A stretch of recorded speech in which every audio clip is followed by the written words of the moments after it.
I'm Jennifer. This is Unearthed Relics, and I have some fun things to show off today. As part of my No New Year, which was my resolution for 2024, where I'm seeking not to buy new things, with the exception of things like food and other consumables that you just can't get around purchasing new, at least easily. I am exploiting the loophole of being able to buy old things because I really have a passion for going and finding, or as I like to call it, rescuing items from various thrift stores or spots like the Goodwill outlet, which are kind of a last stop before possibly finding their way into a landfill. So I didn't want to give up that element of what I enjoy doing. And I think it's still sustainable. I think the spirit behind not buying new products is really in a spirit of sustainability, as much as it is about being thrifty. I stumbled across a couple auctions that had some items that were of interest, so I figured I would give it a go since I was fairly new to doing that, although I do have some familiarity with things like eBay.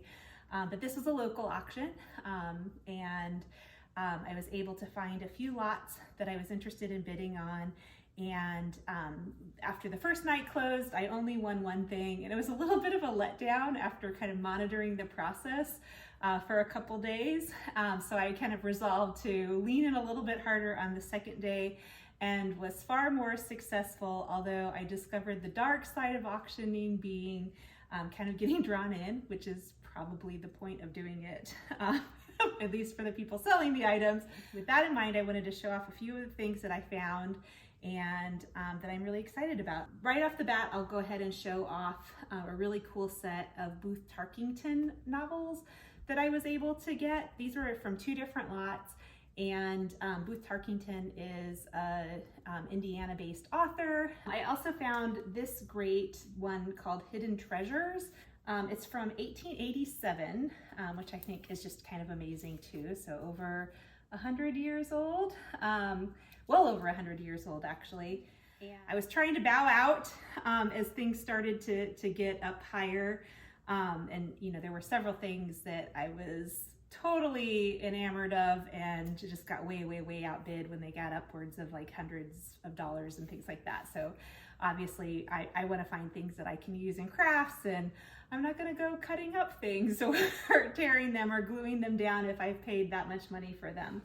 In any case, I found a few other poetry books that I think might be good for doing some things related to junk journaling, and a couple other kind of just books. This one's a Riley related book. And then some really cool children's books that I was really excited about.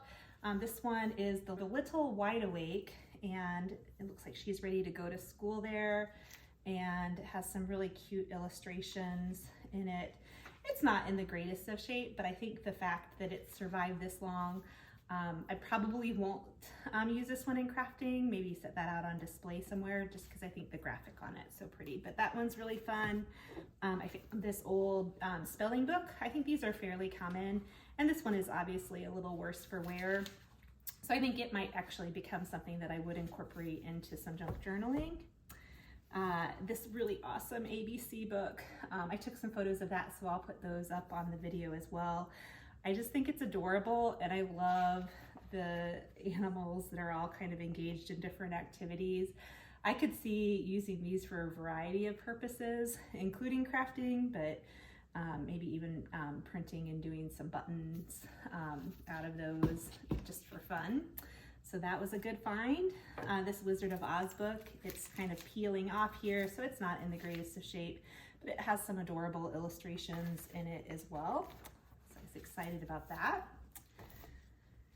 I got a whole lot of things that were related to school. And so it had, you know, so this is a pamphlet for Indiana teachers from the 50s. It had this really cool common school diploma. I don't remember, let's see, this was from 1883, so again, well over 100 years. I get excited when I you know, something that's far surpassed the 100-year mark is kind of exciting and cool.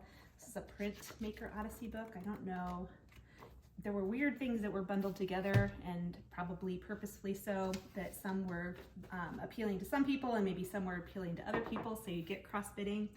I got a really cool set of old newspapers. Obviously the more modern ones, and I say modern, but these are still going back several decades, weren't the ones I was interested in, but it was really cool in the end to kind of put them in order, and it's a little bit of a time capsule, so it has things like key moments from the Gulf War, and there's one from the Challenger explosion. There's another one on that. Most of these were from Indiana as well, but as they get older, this one's from, let's see, the bicentennial, which is kind of exciting because I think we're getting close to another major milestone here in the US. Resignation of Nixon, some other like Watergate related things here, all the way to, I think, 1881. So this is another one. These are the weekly Interocean. It says Chicago on it. Exciting. But the one that I really splurged on was an older magazine, and the thing that really stood out to me in this one is the fact that it had little inserts with patterns and different things. So it was a set of 4 fashion magazines from the US from the 1800s, and then a French fashion set of magazines as well, but they're bound. The binding itself is falling apart, and because it is so old and delicate, that's why I went ahead and put gloves on for it. This is definitely not one I'm going to cut up, but I think I might be able to find some really cool images from inside of it. I love the fact that at the end of each of the little magazines that's inserted in this book, there's rebus puzzles. I'm a big fan of puzzles of various sorts, so I'm excited about that. This book is in pretty rough shape, but I just think the fact that it survived as long as it has is pretty amazing. And the fact that it still has these fold-out patterns attached is also really, really, really cool. There are some things that were torn out of it, but it's really, really neat. Some of the inserts with images I think are just really gorgeous as well. So yeah, I splurged a little, and by splurging, I mean I maybe paid like 35 bucks, which is a lot, like when you're like just looking to kind of, you know, cut something up. But I think this became something that I would consider a treasure, and there was obviously, in the end, a lot more interest in that. The other magazines are also in pretty rough shape here, again with some interesting elements. Little graphical elements. This is the Orphan's Christmas Eve, so I think that's really sweet and precious. But there were also some pages that had patterns. This one says 1868, so I'm not going to do the math in my head right off the top there, but old. This one's like a cross-stitch pattern in color, and I think that's just amazing. And it looks like somebody has maybe sketched on the back here, which is really cool too. So I'm looking forward to opportunities to go through in greater detail and really dive into this treasure that I was able to uncover. So that was my great auctioning adventure. I will say that this is from estate and downsizing services. I'm sure that there are similar companies that do estate and downsizing through auctions. So yeah, I think that this was a fun way to look for and find some things that I can use in crafting and other things that I think I'll just enjoy as a collector.